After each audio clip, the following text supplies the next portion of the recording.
예, 우리 지난주에 계속 이어서 보겠습니다. 지난주에 계속 이어서 예수님께서 무슨 일을 하셨는가, 우리를 위하여 예수님께서 하신 일이 무엇인가를 우리가 계속 보는데요. 그 첫 번째가 이제 예수님의 십자가의 죽으심입니다. 죽으심. 이 책에서는요, 다른 말로 하면 예수님의 낮아지심이죠. 예수님께서 우리를 위하여 낮아지셨다. 예수님이 우리를 위하여 우리와 함께 하시려고 낮아지셨다라는 사실이 이 첫 번째 예수님께서 우리를 위하여 행하신 일입니다. 그래서 예수님께서 왜 낮아지셨는가, 그리고 낮아지셔 십자가에 죽기까지 하셨다라는 걸 우리가 봤죠. 이제 이 내용을 좀 읽어볼게요. 자, 예수님이 왜 낮아지셨는가? 예수님의 낮아지심은 무엇인가? 예수님께서 출생, 성육신 하신 사건이죠. 성육신 하셨고 우리보다 낮은 신분, 종의 자리에까지 이르셨으며 율법에 복종하셨고 십자가에 죽기까지, 또 심지어는 죽음의 권세 아래 이제 무덤 안에 계셨죠.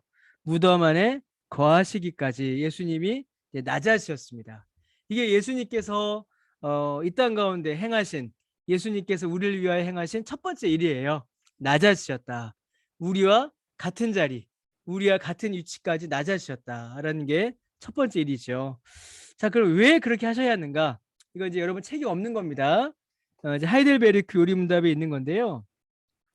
제가 쭉 한번 읽어 드릴게요. 그 예수님께서 왜 이렇게 낮아지셔야만 했는가? 왜 예수님은 왜 어찌하여 자신을 낮추셔서 낮아지셔서 죽음까지 당하셔야만 했는가? 왜냐면요, 하나님은 공의로우시며 진리이시기 때문에, 이 아주 중요한 말입니다. 아주 중요한 말이에요. 우리의 죄를 만족하기 위해서는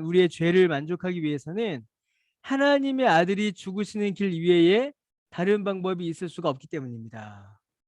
이게 아주 중요한 이유예요. 왜 예수님께서 낮아지셨고 고난당하시고, 여기 있는 책에 있는 대로죠. 우리 책이 몇 페이지죠? 예, 109페이지에 있는 것처럼 십자가에서 죽으셔야 했는가? 십자가에서 죽으셔야 했는가? 왜 그러셔야 했는가? 뭐 때문이에요? 가장 쉬운 답, 가장 본질적인 답은 우리의 죄를 만족하기 위해서입니다. 우리의 죄를 만족하기 위해서. 자, 여러분, 우리가 죄를 지었어요. 우리의 죄. 우리의 죄는 누굴 향하여 지은 죄일까요? 본질적으로, 근본적으로. 그렇죠. 하나님을 향하여 지은 죄예요. 하나님을 향하여. 모든 죄는 하나님을 향하여 지은 죄입니다. 표면적으로는 우리가 다른 사람에게 죄를 지어요. 거짓말을 하거나 다른 사람을 괴롭히거나. 그런데 거짓말을 하지 말라, 이웃을 사랑하라, 전부 다 하나님의 명령이죠. 그래서 우리가 저지른 죄는 표면적으로는 이웃 혹은 사람을 향하여 지은 죄이지만, 본질적으로는 모두 다 누굴 향하여 지은 죄냐면 하나님을 향하여 지은 죄예요. 모든 죄는. 그래서 우리가 누구에게 손해를 끼쳤냐면 하나님께 손해를 끼친 겁니다. 우리의 죄값을 누구에게 갚아야 돼요? 그래서 우리의 죄값을 하나님께 갚아야 돼요. 하나님께. 그러면 하나님께서 만족하실 만한 값, 하나님께서 만족하실 만한 대가는 오직 하나님만이 그 값을 만족하실 수가 있는 거예요. 그렇죠? 이해되시죠? 예. 애들이 아무리 손해를 끼쳐도, 예, 그냥 넘어가겠습니다. 길어지니까. 우리가 하나님께 죄를 지었기 때문에 하나님을 만족시키기 위해서는, 하나님께서 우리의 모든 죄값을 만족하기 위해서는 하나님과 동등한 분이 우리의 죄값을 대신 감당해 주셔야 돼요. 그 누구예요? 하나님과 동등하면서 우리의 죄값을 해결해 주실 수 있는 분은 누구밖에 없습니까? 하나님의 아들 예수님밖에 없는 거죠. 그래서 하나님의 아들이신 예수님이 죽음을 당하신 겁니다. 자, 계속 볼게요. 자, 그리스도께서 장사되셔야 했던 이유, 이건 넘어가고요. 42. 과연 그리스도께서 우리를 대신하여 죽으셨음에도 불구하고 우리는 왜 죽어야만 합니까? 이게 좀 중요해요. 이게 많이 우리에게 위로가 되거든요. 자, 왜냐하면 우리가 이제 죽는 것은, 우리도 죽지 않습니까, 여러분? 언젠가 우리가 죽는 것은, 우리가 육체의 죽음을 겪는 것은 아주 중요한 말이 나와요. 우리의 죄값을 갚기 위한 것이 아니에요. 여러분, 우리의 죽음으로 우리의 죄값을 갚을 수가 없어요. 우리의 죽음은 우리의 죄값을 다 갚을 수가 없습니다. 그 무엇도 우리의 죄값을 대신할 수가 없는데 우리의 목숨마저도 우리의 죄값을 해결할 수가 없어요. 그럼에도 불구하고 우리가 죽는 거는, 그럼에도 불구하고 우리가 육체의 죽음을 겪어야만 하는 이유는, 이게 아주 중요한 말이죠. 저는 이 말이 하이델베르크 볼 때마다 진짜 많이 좋은데, 더 이상 죄를 짓지 않고 영원한 생명의 길로 들어가기 위한 것입니다. 이렇게 이야기해요. 그래서 여러분, 우리가 제일 거룩해질 때, 우리가 제일 성화될 때가 언제냐면 우리가 죽을 때라고 합니다. 왜냐하면 더 이상 우리의 육체가 죄를 짓지 않게 되기 때문이에요. 자, 그러면 여러분 한번 보세요. 이 논리 구조를. 자, 예수님께서 왜 낮아지셨습니까? 예수님께서 왜 십자가를 지셨죠? 왜 십자가를 지셨죠? 우리의 죄값을 치루어주기 위해서, 우리의 죄를 만족하기 위해서 낮아지셨고 예수님께서 십자가에 죽으셨습니다. 자, 그러면 이 위익이 어디 있어요? 우리의 죽음은 그렇다면 무슨 의미가 있는가? 이제 우리의 죽음은 더 이상 우리를 공포와 두려움에 얽어매는 것도 아니고 우리의 죄값을 갚기 위한 것도 아니고 이제는 죄를 멈추고 영원한 생명으로 우리를 인도하는 은혜의 통로가 되는 거죠. 이 은혜를 우리에게 주시려고 예수님께서 십자가에서 죽으시고 또 우리에게 그 은혜를 이제 주님께서 주신 겁니다. 그럼 굉장히 중요한 거죠. 예, 넘어가겠습니다. 자, 그 다음에 이제 예수님께서 뭘 하셨는가? 자, 여러분 이 그림 기억나시죠? 이 그림 예수님께서 오셔서 어떻게 되셨죠? 예수님께서 십자가에 달려 죽으셨죠? 여기까지가 뭐죠? 여기까지가 예수님의 뭐였습니까? 예수님의 낮아지심이었죠. 여기까지가 낮아지심, 예수님의 낮아지심이었습니다. 여기까지가. 자, 예수님께서 죽으시고 내려오셔서 십자가에서 죽으시고 그 다음에 예수님께서 어떻게 하셨어요? 부활하시죠. 부활하시죠. 부활하셔서 지금 어디 계십니까? 천국에 하나님 보좌에 계시죠. 여기까지가 뭐죠? 여기까지가 예수님의 높아지심. 기억나시죠? 예수님의 높아지심. 자, 높아지신 예수님께서 어떻게 하세요? 어느 날 언젠가 다시, 그렇죠, 오시죠. 예, 이때 오십니다. 자, 근데 이때 오심은 예수님의 낮아지심으로 오시는 것이 아니라 어떤 상태로 오세요? 낮아지지 않고 영광 가운데 오십니다. 영광 가운데. 무한한 영광 가운데, 높은 그 영광을 가지고 그대로 오세요. 영광을 가지고. 그래서 여러분 이게 조금 다른데, 예수님께서 예수님께서 우리를 위하여 초림하실 때는 우리의 구주로 오십니다. 우리의 구원자, 우리의 구원자로 오세요. 그래서 우리의 죄의 문제를 해결하기 위해서 예수님께서 낮아지시고 우리의 죄를 대속하신 겁니다. 자, 그런데 예수님께서 재림하실 때는 어떻게 오실까요? 예수님께서 재림하실 때는 우리의 구원자로 오시는 것이 아니라 어떤 분으로 오실까요? 여러분 이 아이고, 제가 맨날 선우 이거 잘못 쓴다고 혼내는데. 예. 여러분 이 영화 보셨나요? 터미네이터. 여러분 터미네이터가 무슨 뜻이죠? 종결자라는 뜻이죠. 종결자. 예. 맞죠? 예, 그 터미네이터 기억나시죠? 아놀드 슈왈제네거.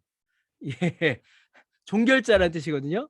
예수님께서 오실 때, 예수님께 재림하실 때는 이게 좀, 예, 터미네이터로 오십니다.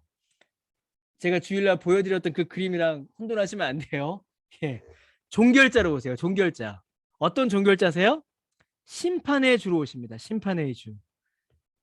그래서 예수님께서 재림하실 때는 심판자, 심판주로 오셔서 회개치 않고 복음을 받아들이지 않은 자는 영원한 지옥으로, 예수님을 믿고 회개하여 구원받은 자는 어디로요? 영원한 천국으로. 그래서 이 땅의 모든 역사를 종결하시고 심판하시고 이제는 그 뒤로 이제 뭘 이루세요? 이제는 그 뒤로 이제 뭘 이루시죠? 새 하늘과 새 땅, 영광을 이루시죠. 그래서 재림의 주 다시 오시는 예수님은요, 이 높은 가운데 영광 가운데 오십니다. 자, 예수님의 그 높아지심의 시작이 뭐냐면 부활이에요. 부활입니다. 자, 예수님은요, 우리의 죄값을 치르시기 위해 이 땅에 오셨습니다. 그래서 나자시였죠. 나자시였습니다. 자, 십자가의 죽음으로 우리는 죄에서 해방됐어요. 이제 우리는 죄에서 풀려났습니다. 자, 그런데 사도신경에는 장사한 지 사흘 만에 죽은 자 가운데서 다시 살아나시며라는 부활 사건에 대한 고백이 이어집니다. 십자가의 고난은 반드시 부활의 영광으로 나타나기 때문입니다. 자, 성경에는 예수님의 부활이 어떻게 기록되어 있는지 우리가 하나씩 볼게요.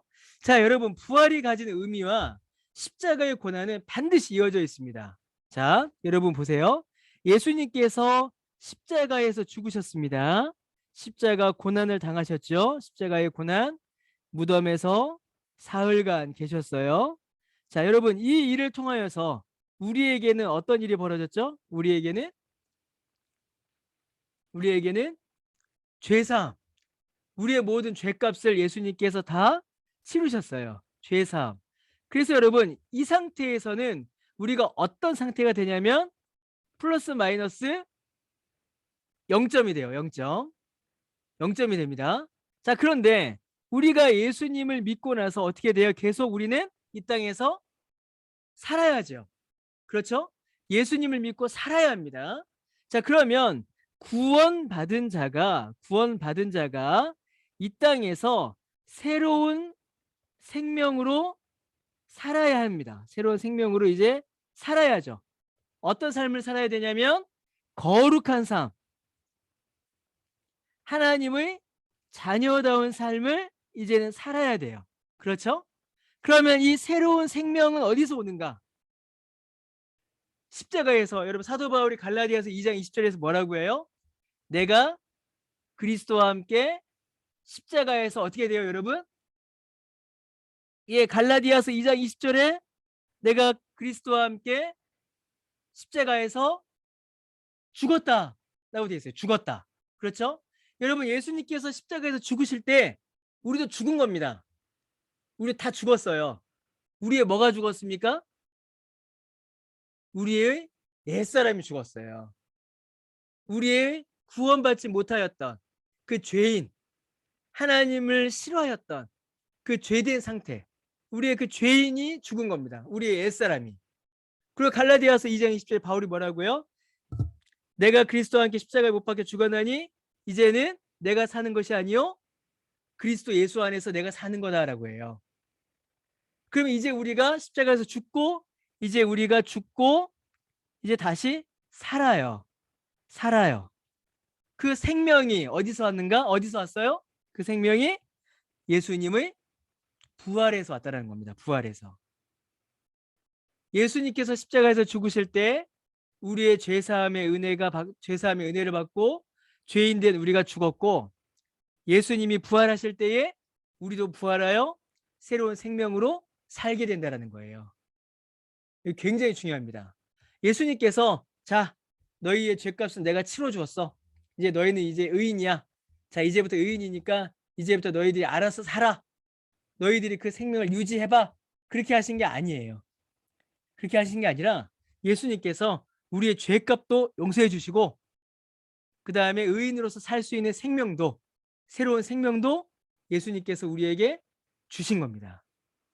그래서 여러분, 이 부활은 뭐냐면요, 부활은 우리의 중생이에요. 중생. 이 거듭중자죠. 거듭중자. 무거울중자가 아니라, 이게 무거울중으로도 쓰이지만 거듭중으로도 쓰이죠. 중생, 리본입니다. 다시 태어나는 거예요. 부활을. 예수님께서 우리를 다시 태어나게 하시려고, 예수님께서 우리에게 새로운 생명을 주시려고 예수님은 부활의 그 기적, 부활의 역사를 행하신 거예요. 자, 계속 보겠습니다. 자, 고린도전서 15장 3절에서 8절. 자, 여러분 계신 자리에서 한번 같이 읽어보겠습니다. 내가 받은 것을 먼저 너에게 전하였노니 이는 성경대로 그리스도께서 우리 죄를 위하여 죽으시고 장사 지낸 바 되셨다가 여기까지가 고난 낮아지심이죠. 자, 높아지십니다. 성경대로 사흘 만에 다시 살아나사 베드로죠. 보이시고 후에 12 제자에게 보이시고 500여 형제에게 일시에 보이셨나니 그 중에 지금까지 대다수는 살아있고 어떤 사람은 잠들었으며 야고보에게 보이셨고 그 후에 모든 사도에게와 맨 나중에 난삭되지 못한 자 네게도 보이셨다. 이렇게 기록을 하고 있어요. 예수님께서 부활하셨다라는 겁니다. 자, 여러분 이제 좀 볼게요. 이게 소유리 문답. 이것도 이제 화면으로 일단 좀 보시면 좋겠습니다. 자, 웨스터민 소유리 문답, 우리의 신앙을 정리한 문서죠. 자, 거기에 이렇게 설명이 되어 있어요. 예수님의 높아지심이 어떻게 이루어지나요? 예수님이 낮아지셨었는데 어떻게 높아지셨습니까? 그리스도의 높아지심은 사흘 만에 죽음 가운데 다시 살아나신 거, 부활이죠. 부활과 하늘로 올라가신 거, 승천과 또 뭐가 있습니까? 하나님 아버지 우편에 앉아 계신 거. 지금 하나님 보좌 우편에 앉아 계시죠. 지금. 그리고 또 뭐죠? 마지막 날에 세상을 심판하러 오시는 재림. 이 모든 것이 우리 주님의 높아지심이라는 거예요. 높아지심. 자, 이게 자꾸 제가 반복하는데 죄송합니다. 이게 중요한 거라서 제가 자꾸 반복해요. 낮아지심은 우리의 무엇을 위하여? 우리의 죄사함. 우리의 모든 죄를 용서하시기 위하여 예수님께서 낮아지셨고, 예수님의 높아지심은 뭐예요? 우리에게 새로운 생명을 주시고 영광을 누리게 하시려고 예수님이 높아지신 겁니다. 이 사실이 너무 중요해요, 여러분. 예수님이 왜 낮아지셨고 높아지셨습니까? 우리를 위해서예요. 내 죄가 예수님이 낮아지지 않으시면 해결할 수 없을 만큼 우리의 죄가 심각했기 때문에 예수님이 낮아지셔서 우리의 죄를 사해 주셨고, 예수님이 높아지신 그 높아지심의 그 영광, 하나님의 아들로서의 그 영광을 우리에게 주시려고 예수님께서 또한 높아지신 겁니다. 그래서 여러분, 제가 그 지난주에 제가 가장 좋아하는 교리 중에 예수님과 연합교리를 제가 좋아한다고 말씀드렸잖아요. 저는 언젠가 설교 한번 드리는데 예수님과 우리가 연합되어 있다는 교리를 제가 정말 좋아하거든요. 그 은혜, 그 교리를 설교할 때마다 제가 큰 은혜를 받는데, 이게 왜 우리에게 주어지냐면 예수님과 우리가 묶여 있기 때문입니다. 연합되어 있기 때문이에요. 어떻게 연합되어 있어요? 마음으로만 연합되어 있는 게 아니라 예수님이 우리의 머리가 되시고 우리가 예수님의 몸을 이루기 때문이에요. 그래서 여러분, 교회는 제가 이 교회는 단순히 사람의 모임으로 존재하는 게 아닙니다. 교회는 사람의 모임으로 존재하는 것이 아니라 예수 그리스도와 우리가 연합되어 있음을 실제로 우리 가운데 가시적으로 보여주는 아주 놀라운 공동체인 거예요. 아주 놀라운. 그래서 예수님의 낮아지심과 예수님의 높아지심이 우리에게 어떤 은혜를 주고 우리에게 어떤 유익을 주는가를 실제로 보고 경험하는 공동체, 실제로 그 은혜를 맛보는 공동체가 여러분 교회인 겁니다. 그러니까 교회는 이 땅에 존재하는 그 어떤 공동체보다 영광스러운 거예요. 왜냐하면 예수님과 연합된 공동체이기 때문입니다. 예수님의 몸이기 때문이에요. 그러면 이 모든 사실을 우리가 실제로 눈으로 보고 경험하는 아주 중요한 행사가 있죠. 그게 뭐예요? 그게 성찬이에요, 여러분. 그게 성찬입니다. 성찬이 이 모든 사실들을 우리에게 실제로 보여주고 실제로 이 모든 은혜를 우리가 경험케 하도록 그 은혜 가운데 우리를 초청하는 겁니다. 오늘도 제가 또 딴 얘기로 이렇게 빠졌습니다. 근데 이거 빠질 수밖에 없는데요. 왜 그러냐면 여러분, 우리가 예배 드리잖아요. 우리가 예배 드립니다. 우리가 예배 드릴 때에 우리가 육체적으로는 경험하지 못하지만 영적으로는 아주 놀라운 경험을 예배 중에 하게 돼요. 자, 어떤 경험을 하게 되냐면 제가 여러분 그 찬양 중에 그런 찬양이 있습니다. 예수 오 예수 지금 오셔서 오 나의 자비로운 주여, 그런 찬양 있죠. 모르십니까? 예수, 제가 노래를 잘, 기타가 어디 있더라. 자, 여러분 우리가 예배를 드릴 때에 잠깐 이제 착각이 아니라 오해를 잠깐 우리가 할 때가 있어요. 어떤 오해를 하냐면 예수님께서 우리 가운데로 내려오신다라는 착각, 오해를 우리가 잠깐 하게 됩니다. 예수님께서 우리 가운데 내려오신다. 자, 그런데 여러분 예수님은 어디 계세요? 하나님 보좌 우편에 계시죠? 그럼 우리 가운데 임하시는 분은 누구세요? 성령님이세요. 성령님. 자, 그럼 예배 가운데 성령께서 우리 가운데 충만히 임하십니다. 자, 그러면 어떤 일이 벌어지냐면 우리의 육체는 서울시 강남구 도곡동에 있는 이 강변교회당에서 예배 드리지만 영적으로는 어떤 일이 벌어지냐면 우리가 그 시간 천상으로 들어 올려져요. 여러분 이게 예배의 신비입니다. 우리가 예수님께서 이 땅 가운데 내려오시는 것이 아니라 예배 중에 성령의 역사로 우리가 천상 가운데 들어 올려지는 겁니다. 그래서 예배 가운데에 어떤 일이 벌어지냐면 천상으로 들어 올려져서 천상의 은혜, 천상의 영광, 천상의 복을 받아 누리게 되는 거예요. 그래서 어떤 일이 벌어집니까? 하나님의 말씀을 들을 때에 우리 가운데 역사하시는 하나님의 은혜를 경험하는 거고, 찬송을 부를 때에 천사들이 부르는 그 영광의 찬송을 우리가 경험하게 되는 거고, 기도 드릴 때에 우리 가운데 역사하시는 하나님의 은혜를 우리가 누리게 되는 거예요. 그래서 여러분 예배 드릴 때 어떤 일이 벌어지냐면 이거 아주 중요한 겁니다. 영적 은혜만 우리가 누리는 게 아니에요. 예배 중에 오늘 말씀에 은혜 받았다. 야, 오늘 찬양으로 감동 받았다. 야, 오늘 예배가 우리가 오늘 감동이 있었어. 영적 은혜만 누리는 게 아닙니다. 어떤 은혜도 누릴까요? 예배 가운데 육적인 은혜도 누려요, 여러분. 이거 굉장히 중요합니다. 이 예배의 역동성을 우리가 놓치는 경우가 많은데 이것 때문에 놓쳐요. 왜 그렇죠? 천국에 가면 여러분 어떤 일이 벌어집니까? 우리의 모든 고통과 슬픔과 괴로움이 다 사라지죠. 다 사라져요. 우리의 육체의 고통도 사라집니다. 육체의 괴로움도 사라지고 마음의 슬픔도 사라져요. 육체의 은혜와 영혼의 은혜를 다 누려요. 전인격적인 은혜를 누립니다. 천상에서. 그러면 우리가 예배 가운데에 성령의 역사로 말미암아 영적으로 우리가 천상으로 들어 올려진다면은 그 천상에서 누리는 은혜를 예배 시간 가운데 우리가 다 누리게 되는 거예요. 그래서 여러분 예배 시간 가운데 어떤 일이 벌어집니까? 육체가 치료되는 은혜 역사가 일어나는 거예요. 여러분 믿으세요? 여러분 제가 은사주의자가 아닙니다. 아시죠? 예. 제가 뭐 신유 막 이렇게 손 놓고 막 병 고치고 그런 은사는 저한테 없어요. 여러분 저는 철저한 개혁주의자입니다. 합신에서 신학을 공부하였고, 예, 개혁파 신학 안에서 자란 사람이에요. 근데 지금 제가 한 이야기 누가 한 이야기냐면 칼빈이 한 이야기입니다.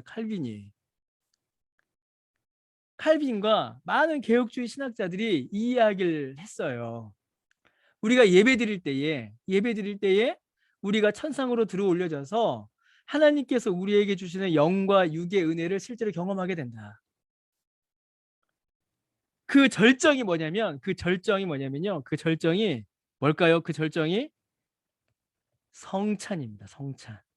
그 절정이. 제가 이 성찬을 못해서 너무 힘들었어요. 우리 여기 장로님들 계신데 제가 당일 때마다 성찬하면 안 될까요?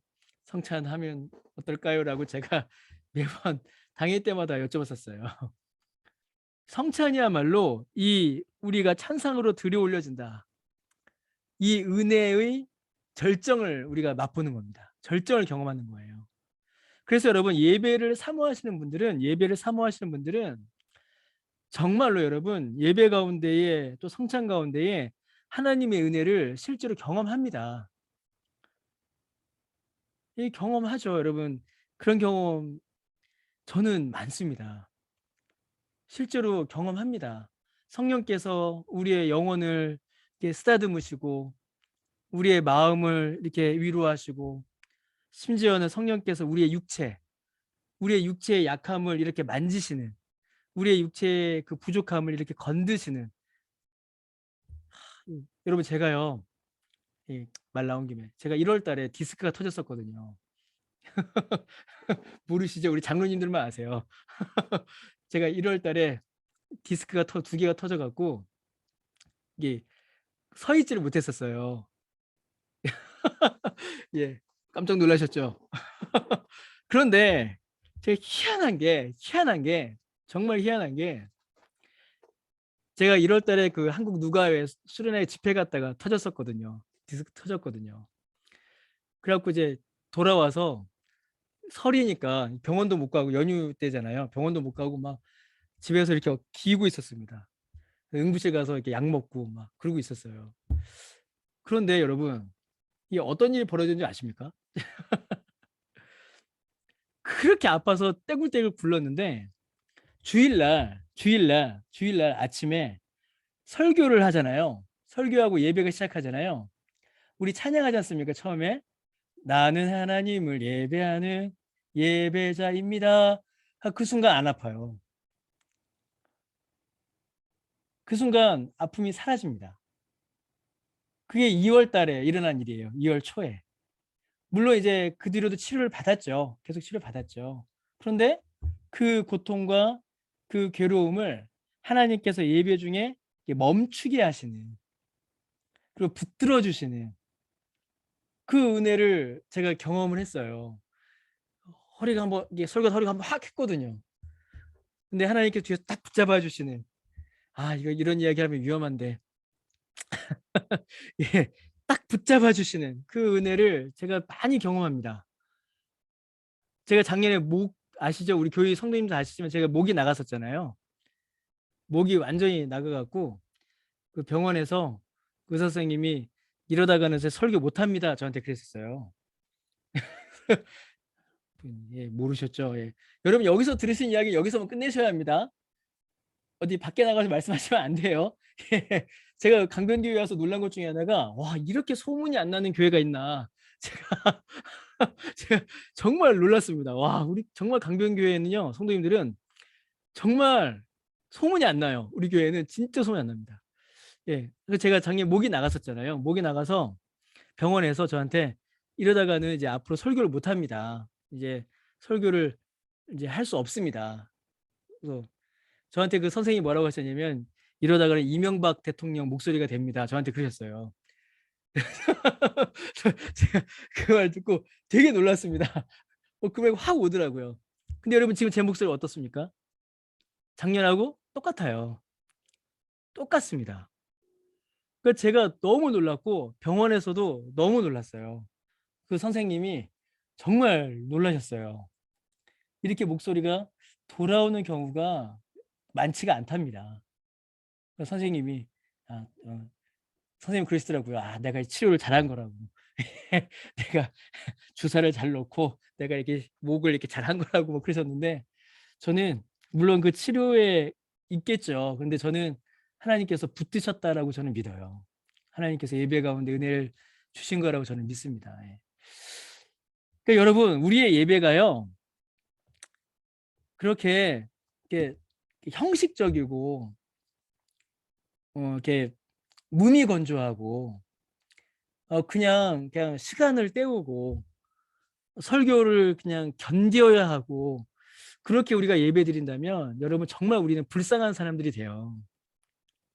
얼마나 불쌍합니까? 그 주일 1시간 주일 일요일 그 좋은 날 좋은 시간에 쉬지도 못하고 놀러도 못 가고 그냥 1시간 붙잡혀 있어야 되고 그런데 여러분 우리가 정말 마음을 바꿔서 하나님의 은혜를 사모하고 하나님께서 내게 은혜 주시기를 간구하고 그리고 성령께서 우리에게 주신 그 은혜를 향하여서 마음을 열고 그렇게 나아간다면 여러분 하나님께서 우리에게 이 은혜를 여러분 안 부어 주시겠습니까?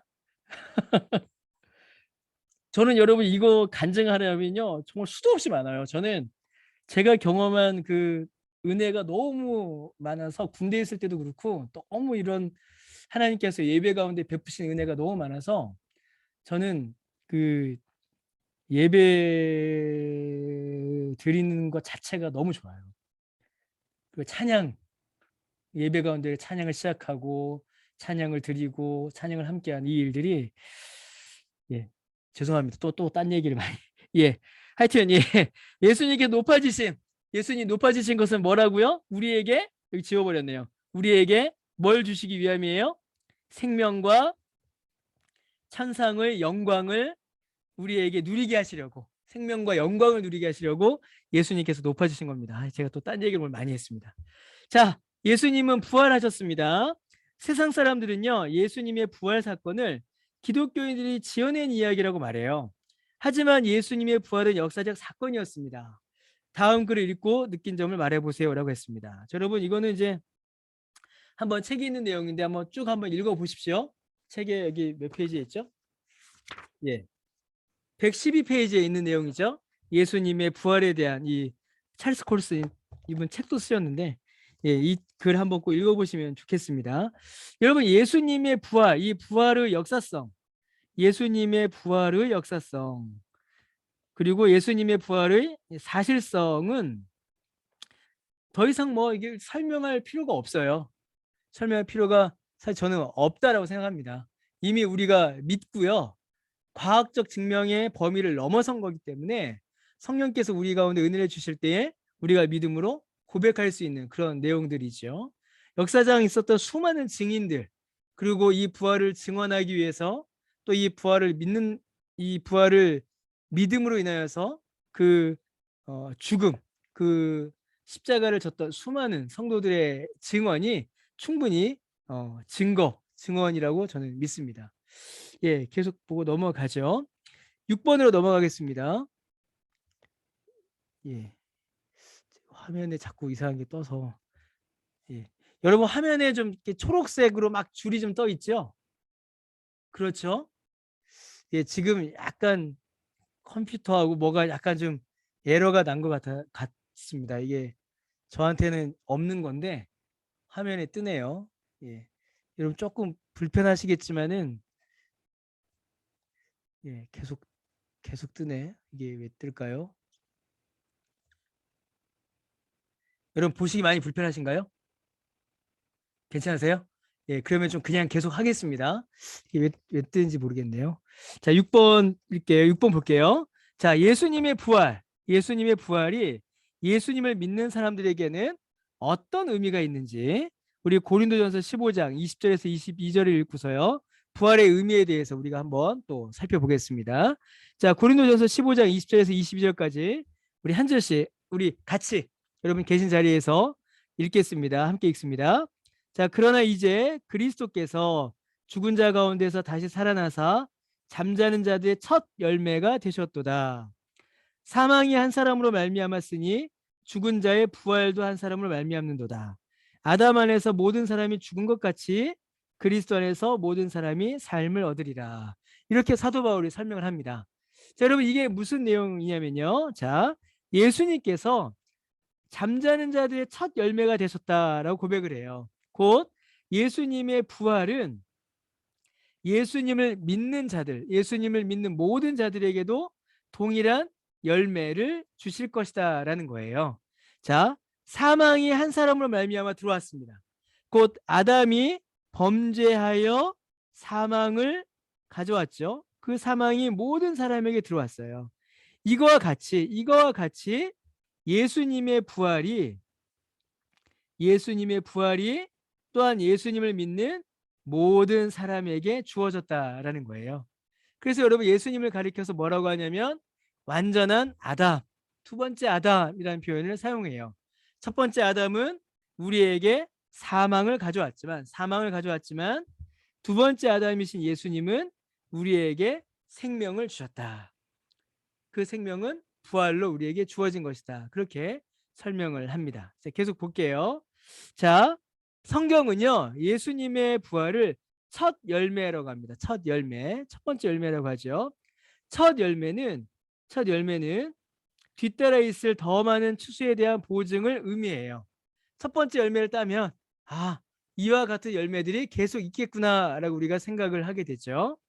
그러므로 예수님의 부활은 그분을 믿는 자들이 부활할 것이라는 약속이기도 합니다. 여러분 이 사실 믿으십니까? 예, 믿으셔야 합니다. 이거는 예, 믿음으로밖에 우리 안에 주어질 수 없는, 믿음으로만 우리가 가질 수 있는 부활에 대한 사실이죠. 계속 보겠습니다. 자, 하이델베르크 요리문답을 좀 봐야 되는데요. 여러분 죄송한데 제가 잠깐만 화면을 바꾸겠습니다. 이게 지금 너무 이게 떠갖고요. 잠깐만 바꿔야 될 것 같습니다. 죄송합니다. 예, 다시 한번 띄울게요. 화면을. 죄송합니다. 이게 좀 보셔야 되는 거라서 제가 화면을 잠깐만 다시 띄우겠습니다. 예. 예, 됐죠. 예, 깨끗하게 나오죠. 예, 깨끗하죠. 예, 다시 좀 보겠습니다. 자, 우리 하이델베르크 요리문답에 대해서 요리문답을 좀 읽을게요. 자, 그리스도께서 부활하신 일로 인하여서 우리는 어떠한 유익을 누립니까? 예수님의 부활이 우리에게 어떤 유익을 누립니까? 유익을 줍니까? 아까 이미 말씀을 드렸죠. 답을 우리에게 생명과 영광, 천상의 은혜를 누리게 하시는 거죠. 자, 자세하게 좀 볼게요. 자, 이게 아주 중요합니다. 이거는 예전에 이걸 강의할 때 막 같이 막 울면서 했었는데, 자, 그리스도께서 부활하심으로 뭘 이기셨어요? 죽음을 이기셨어요. 죽음. 여러분 인간이 경험하는 가장 큰 두려움, 가장 큰 공포, 가장 큰 고통, 가장 큰 염려, 가장 큰 슬픔, 또 안 좋은 게 뭐가 있을까요? 하여튼 가장 안 좋은 거, 인간이 겪는, 육체와 영혼에 겪는 가장 안 좋은 게 뭐냐면 죽음이에요. 죽음입니다. 우리가 가장 두려워하고 가장 염려하고 가장 공포스러워하는 거, 가장 슬퍼하는 게 죽음이에요. 자, 그런데 그 죽음을 예수님께서 어떻게 하셨다고요? 죽음을 이기셨어요. 자, 그러면 여러분 예수님과 연합되어 있는 우리도 죽음을 어떻게 할까요? 이겨요. 우리도 죽음을 이기는 겁니다. 그래서 아까 우리 앞에서 나왔었죠? 우리가 겪는 육체의 죽음은 뭐가 돼요? 우리를 쓰러뜨리고 우리를 이렇게 압도하는, 우리를 무너뜨리는 게 아니라 오히려 우리가 영원한 영광으로 나아가는 관문이 되는 겁니다. 관문. 죽음을, 물론 슬프죠. 여러분 우리가 육체의 죽음을 맞닥뜨리면 슬픕니다. 슬프고 염려되고 안타까워요. 그러나 슬픔과 염려와 안타까움으로 주저앉는 것이 아니라 우리는 그 죽음마저도 기쁨과 감사로 받아들일 수 있다는 겁니다. 받아들일 수 있다는 거. 맞이하게 된다는 거예요. 맞이한다는 거. 제가 여러분 목회를 하면서 이제 저는 이제 목사로서 그 임종을 저는 많이 이제 했어요. 특히 이제 저는 이제 부목사 때부터 신방을 많이 가고 막 임종도 하고, 심지어 이제 그 사역하였던 청년이 먼저 이제 하나님 곁으로 가는 바람에 제가 이제 그 임종한 청년 그 운구도 제가 하고 막 그런 적이 몇 번이 있어요. 자, 그런데 믿는 자의 죽음, 신앙 가운데서 죽음을 맞이하는 모습을 제가 몇 번 보면서 얼마나 많은 그 은혜와 도전을 함께 받았는지 몰라요. 저는 이제 마음이 아파서 이렇게 울고 있는데 돌아가시는 분은 나는 이제 감사함으로 천국에 가겠다. 어제 예수님께서 이제 내일쯤 너 나랑 같이 가자 하셨다. 그런 말씀을 하세요. 그리고 오늘 돌아가시고 그런 일들을 많이 보게 되거든요. 자, 계속 볼게요. 자, 그로 인하여 어떤 일이 벌어지는가? 그리스도께서 죽음의 값을 치르고 우리를 위하여 획득하신 그 의로움에 우리들로 하여금 참여하는 자들이 들어가셨습니다. 자, 어떤 일입니까? 예수님께서 죽음을 이기셨어요. 죽음의 값을 치르셨습니다. 뭘 치르신 거죠? 우리의 죄값을 치르셨으니까 우리가 어떤 자가 된 겁니까? 의로움에 참여하는 자들, 곧 우리가 의인이 된 거예요. 하나님 보시기에 거룩한 자가 된 겁니다. 또 우리들도 또한 그의 능력에 힘입어서, 어떤 능력이에요? 죽음을 이기는 능력이죠. 죽음을 이기는 부활의 능력. 그 능력을 우리에게도 주셔서 어떻게 됐습니까? 다시 살아나 새로운 생명을 누리는 자들이 되도록 하셨습니다. 그러니까 여러분, 지금 우리가 사는 이 생명은 어떤 생명입니까? 똑같은 생명이 아닌 거예요. 아닌 겁니다. 예수님 믿기 이전과는 다른 생명인 거예요. 다시 살아나 부활한 생명, 새로운 생명으로 우리가 살고 있는 겁니다. 그래서 지금 우리가 사는 삶은 죽음을 이기는 이 부활의 능력으로 사는 삶이에요.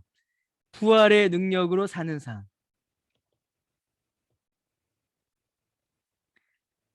죽음을 이기는 능력으로 사는 삶인 겁니다. 죽음을 이기는 능력. 여러분, 이 죽음을 이기는 능력, 여러분, 이 능력보다 강한 능력이 없습니다. 그렇잖아요, 여러분. 죽음을 이기는 게 없잖아요. 근데 우리에게는 죽음을 이기는 능력이 있다라는 겁니다. 여러분, 이게 얼마나 놀랍습니까? 이게, 자, 이거는 보세요. 이 은혜는 과거에 하나님께서 우리에게 주신 은혜예요. 우리가 모르는 사이에. 그럼 여러분, 이 은혜는 언제 주신 은혜일까요? 현재. 지금 우리에게 주신 은혜입니다. 지금 우리가 살면서 겪는 모든 슬픔과 고통과 괴로움 속에서, 야, 너 내가 부활의 능력을 줬잖아. 그 능력으로 살면 돼. 지금 우리에게 주시는 은혜예요. 그러면 미래는요? 장래에 우리가 영광스러운 부활을 하게 될 것을 보증해 주세요. 미래에 우리도 뭐 한다고요? 부활합니다. 이거는 미래의 은혜죠. 그럼 여러분, 이 부활하면 우리는 어떻게 될까요? 이 부활하고 나면 어떻게 되죠? 그렇죠. 영원히 영광 가운데에 하나님과 함께 새하늘과 새 땅에서 영생의 은혜를 누리게 되는 겁니다. 과거에 우리의 죄값을 다 예수님께서 해결하셔서 의인이 되게 하시고 하나님의 자녀 되게 하시고, 그리고 이제 그 부활의 능력, 죽음을 이기는 능력을 주셔서 그 능력으로 오늘을 살게 하시고, 그리고 그 능력이, 그 부활이 우리의 보증이 되어서 우리도 앞으로 부활할 것을 주께서 우리에게 약속해 주시는 거죠. 이게 부활의 유익입니다. 예수님께서 부활하신 것과 내가 무슨 상관인가? 아, 부활절 1년에 한 번 계란 먹는 날, 그러면 안 된다는 거예요, 여러분. 그렇게 하기에는 부활이 우리에게 주는 이 유익, 부활이 우리에게 주는 이 은혜가 너무나도 크고 넘칩니다. 이 은혜를 그래서 여러분, 원래 매 주일이 부활주일이잖아요, 원래. 그렇죠? 주님께서 주일날 부활하셨으니까요. 그래서 매 주일은 사실은 부활주일이에요. 우리가 매 주일 예배 드린다는 거는 사실은 매 주일을 부활을 기념하며 이 부활의 은혜와 부활의 영광과 부활의 능력을 누리며 산다는 겁니다. 그 사실을 여러분 꼭 기억을 하시면 좋겠어요. 자, 마지막. 자, 예수님께서 이제 뭐 하시는가? 자, 부활하신 예수님은 40일 동안 제자들과 머무시다가 하나님의 나라에 대해 가르치셨어요. 이게 참 중요합니다. 40일간 예수님께서 부활하시고 40일간 이 땅에 계셨는데, 예수님께서 뭐 하셨는가? 뭐 하셨어요? 설교하셨습니다. 설교. 이거 아주 중요합니다. 예수님께서 40일간 사람들에게 하나님의 나라에 대하여 가르치셨어요. 물론 그 전에 뭐도 있죠? 예수님께서 벽도 통과하시고 제자들을 부르셔서 먹이기도 하시고, 도망갔던 베드로 부르셔서 다시 사명을 맡기시고, 그런 모든 일들이 있었죠. 회복의 역사를 예수님께서 행하셨습니다. 근데 그 모든 일들은 결국은 하나님의 나라에 대해서 가르치시기 위하여, 하나님 나라에 대한 복음을 전하시기 위하여 예수님께서 하셨던 일들이에요. 자, 그 다음 예수님께서 그렇게 가르치시고 그 다음에 승천하셨습니다. 하늘에 오르셨죠. 그리고 하늘에 오르신 예수님은 그곳에서 무슨 일을 하고 계세요? 자, 어떤 일을 하고 계신가? 요한복음 14장 3절에 가서 너희를 위하여 거처를 예비하겠다. 내가 다시 와서 너희를 내게 영접하여 나 있는 곳에 너희도 있게 하리라. 이게 뭐냐면 이제 제자들이 물어보거든요. 예수님 어디 가십니까? 그러니까 예수님께서 내가 천국에 가서 너희를 위하여 거처를 예비하겠다라고 하세요. 너희가 살 집을 예비하겠다. 너희가 머물 곳을 내가 미리 만들어 놓겠다. 그리고 내가 다시 와서 너희를 내게로 영접하여 내가 있는 그곳에 너희도 있게 하리라. 여러분, 그러니까 지금 이 땅이 우리의 영원한 집이 아니라 예수님께서 우리를 위하여 예비해 두신 그 집이, 그 영원한 집이 천국에 저와 여러분의 집이 이미 있다라는 거예요. 그 영광스러운 집이, 영원한 본향이. 로마서 8장 34절에 자, 예수님 어디 계신가? 누가 정죄하리 죽으실 바 아니라 다시 살아나신 이는 예수 그리스도 예수이시니 그는 지금 어디 계신다고요? 하나님 우편에 계세요. 하나님 우편에 계신다. 자, 여러분 이런 그림 보셨는지 모르겠습니다. 자, 의자를 딱 세 개를 놓고, 의자를 세 개 놓고 여기에 성부 하나님이 계시고 오른쪽에 예수님이 계시고 이쪽에 성령이 계신다. 여러분 이런 그림 혹시 본 적 있으세요? 제가 너무 대충 그렸죠? 예. 중세 시대 때 로마 카톨릭 천주교는 이런 식으로 예수님 그 천상을 그렸어요. 하늘 보자, 하나님의 영광의 보자 중앙에 하나님이 계시고 성부 하나님이 계시고 오른쪽에 성부 성자 예수님이 계시고 우편에 계신다고 했으니까요. 왼쪽에 성령님이 계시고 이렇게 그린 그림이 많습니다. 여러분 이런 그림은요. 중세 카톨릭도 많이 그렸고 다른 종교에서도 이런 그림들을 그려요. 자, 여러분 여기서 그가 예수님 하나님 오른쪽에 계신다라는 말은요. 실제로 오른쪽 의자에 앉아 계신다라는 말이 아닙니다. 실제로 예수님께서는 지금 천상에서 육체로 계세요. 지금 부활하신 육체를 가지고 예수님은 지금 계세요. 육체로 계십니다. 그런데 예수님께서 어떤 장소를 딱 지정하셔서 예수님이 하나님 보좌 우편에 이렇게 우리처럼 앉아있다. 그런 걸 의미하는 게 아니에요. 그 이게 뭘 의미할까요? 우편에 계시다라는 말은, 우편에 계시다라는 말은 성부 하나님과 동등한 영광과 능력과 존귀로 계신다라는 걸 의미해요. 이건 중요한 개념입니다. 뭐라고요? 성부 하나님과 동등한, 성부 하나님과 동일한 영광과 능력과 존귀함으로 그가 천상에서 계신다라는 것을 의미해요.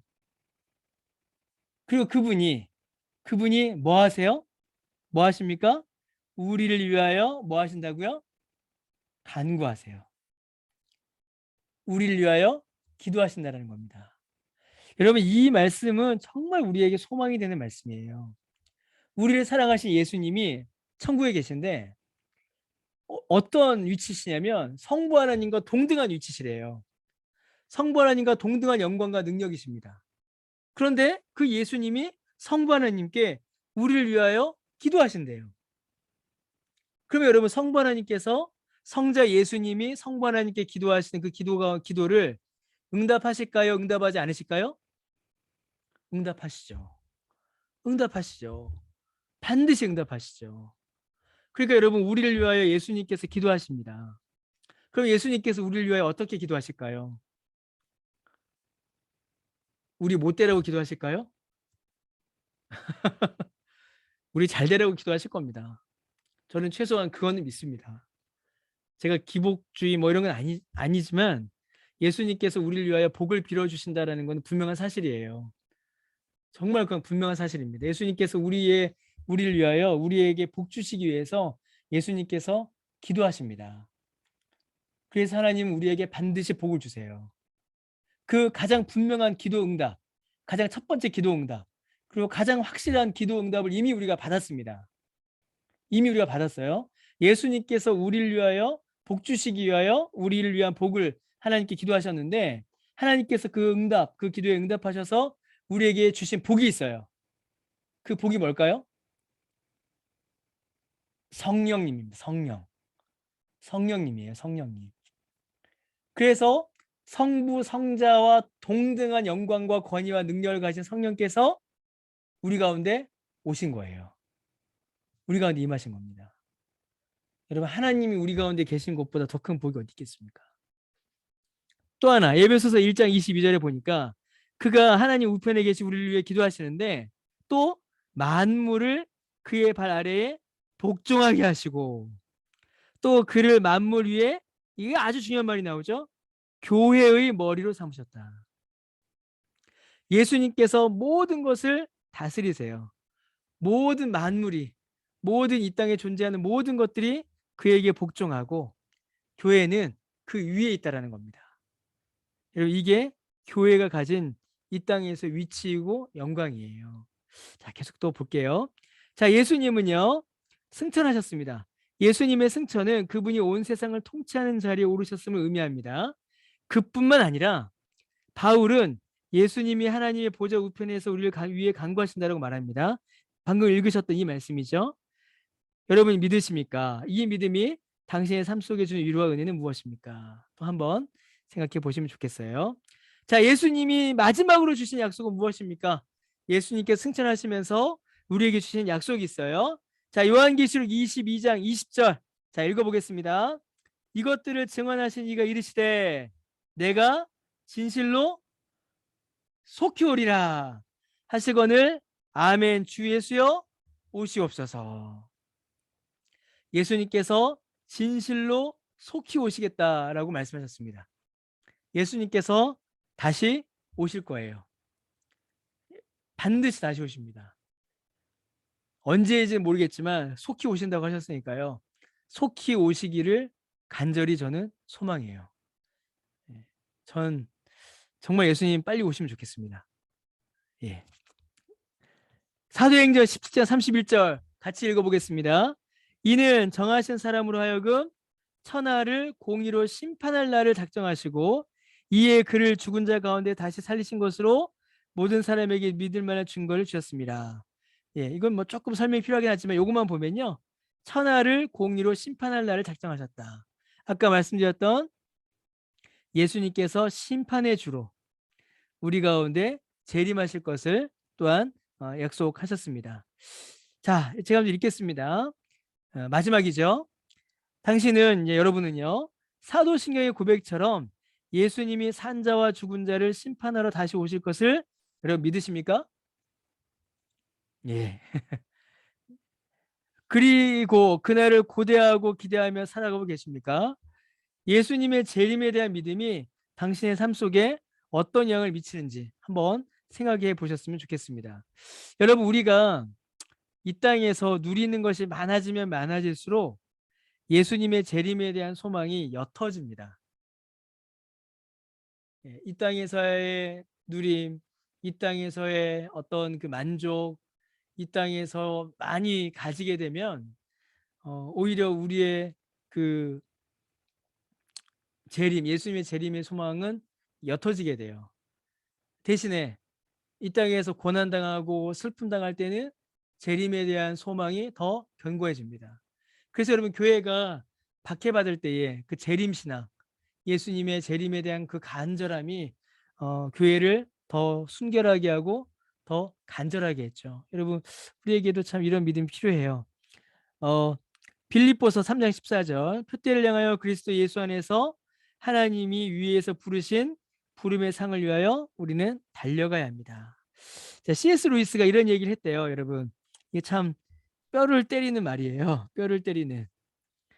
저는 읽으면서 이게 참 뼈를 맞았어요. 역사를 돌아보면요, 현세에서 가장 많은 일을 한 사람, 현세에서 가장 많은 일을 한 사람은 바로 다음 세상을 가장 많이 생각한 사람이었습니다. 이거 아주 중요한 말이에요, 여러분. 이 땅에서 가장 많은 일을 한 사람은 다음 세상을 가장 많이 생각한 사람이었습니다. 걸어서 로마 제국의 사람들을 회심시키려 했던 사도들, 이들을 통해서 로마가 바뀌고 유럽이 시작됐죠. 중세 시대를 건설한 위인들, 이 그리스도인들이죠. 노예 제도를 폐지한 영국의 복음주의자들, 모두 이 땅에 큰 발자취를 남겼습니다. 예수님의 재림을 간절히 간구하고 천국을 소망하였던 자들이 그 소망으로 이 땅 위에서 위대한 일들을 가장 많이 일으켰어요. 그 이유는 그들의 마음이 천국에 사로잡혔기 때문입니다. 자, 그런데 이제 뼈를 때리죠. 현세에서 그리스도인이 무력하게 된 것은 대부분 다음 세상에 관한 생각을 중단했기 때문입니다. 우리가 재림에 대한 소망, 천국에 대한 소망을 우리가 견고히 가지면 현세에 살아가는 삶이 무기력할 수가 없습니다. 절대 무기력할 수가 없어요. 왜냐하면 주님께서 주신 그 은혜와 능력으로 오늘을 살아가는 그 은혜를 경험하기 때문입니다. 그런데 왜 오늘 우리가 무력해졌는가? 대부분 다음 세상, 그리고 주님의 재림에 대한 생각, 그런 마음이 우리 안에서 중단됐기 때문이에요. 자, 여러분, 우리가 이 다음 세상, 천국과 재림에 대한 생각, 천국과 예수님의 재림에 대한 생각을 중단하면 우리의 생각을 무엇이 채울까요? 세상이 채웁니다. 세상이, 주일날 설교드렸던 유대의 표적과 헬라의 지식이 우리의 생각을 채워요. 그리고 뭘 따라갑니까? 주께서 우리를 구원하셔서 저 천국의 영광을 이끌어 가시는데 그 천국의 영광, 그 천국의 능력에 대한 생각이 사라져 버리면 유대의 표적과 헬라의 철학이 우리의 마음을 채우게 돼요. 그럼 우리가 저 천국을 향하여서 영광의 길을 걷는 것이 아니라 헬라로, 유대로 끌려가는 겁니다. 세상에 끌려가는 거예요. 그럼 여러분, 세상에 끌려가는 사람이 세상을 변화시킬 수가 있겠습니까? 세상에 이렇게 멱살 잡혀서 끌려가는 사람이 세상을 변화시키는 그 능력을 발휘할 수가 있겠어요, 여러분? 그러니 안 일어납니다. 예수님의 재림과 천국에 대한 소망으로 충만한 자만이, 저 천국을 향하여 달려가는 자만이 그 능력으로 이 세상을 변화시킬 수 있는 겁니다. 그것이 주께서 우리에게 주신 은혜의 약속이에요. 그게 주께서 우리에게 주신 그 천상에 대한 소망입니다. 예, 오늘 여기까지 하겠습니다. 오늘 마쳤습니다. 예수님께서 하신 일, 예, 예, 마쳤어요. 예, 제가 잠시 중간에 딴 길로 크게 갔었지만 마쳤습니다. 예, 다음 주에는 이제 성령께서 하신 일, 성령께서 우리를 위해 무슨 일을 하셨는가를 우리가 살펴보도록 하겠습니다. 잠시만요. 잠깐 우리 화면을 좀 바꾸도록 하겠습니다. 잠시만요. 예, 카메라도 좀 바꾸고요. 자, 혹시 오늘 하신 내용 중에, 오늘 우리 함께 본 내용 중에 질문이나 혹은 뭐 이렇게 나누고 싶으신 내용 혹시 있으실까요? 예. 예.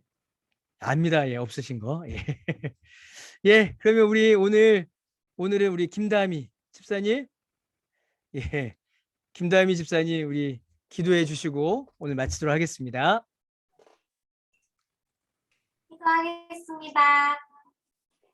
하나님 감사합니다. 함께 모여 성경 공부를 하게 하시고 하나님을 더욱더 알게 하시니 감사합니다. 매 순간 주님의 사랑과 은혜로 살아감을 고백합니다. 우리 죄를 사하시고 구원하시기 위해 이 땅에 오신 예수님을 찬양합니다. 부활하신 예수님, 그리고 다시 오실 예수님을 기대하며 기다립니다. 십자가의 은혜로 평생 하나님 안에서 살게 도와주세요. 주님의 은혜를 간절히 구합니다. 성령님, 우리와 항상 함께 해주세요. 한 주 동안 또 살아갈 때도 매일 삶의 예배를 드리는 예배자가 되게 하시고 주님을 찾으며 하나님의 은혜 안에 거할 수 있도록 도와주세요. 사랑이 많으신 예수님 이름으로 기도했습니다. 아멘. 예, 감사합니다. 오늘도 늦은 시간 밤늦게까지 수고하셨습니다. 그러면 다음 주에 뵙겠습니다. 감사합니다. 고맙습니다. 수고하셨습니다. 감사합니다. 다들 애쓰셨습니다. 다음 주에 잘하면 종강할 수도 있지 않을까 저 꿈을 꿔봅니다. 예, 다음 주에 또 뵙겠습니다. 감사합니다. 네, 고맙습니다. 감사합니다. 예, 수고하셨습니다.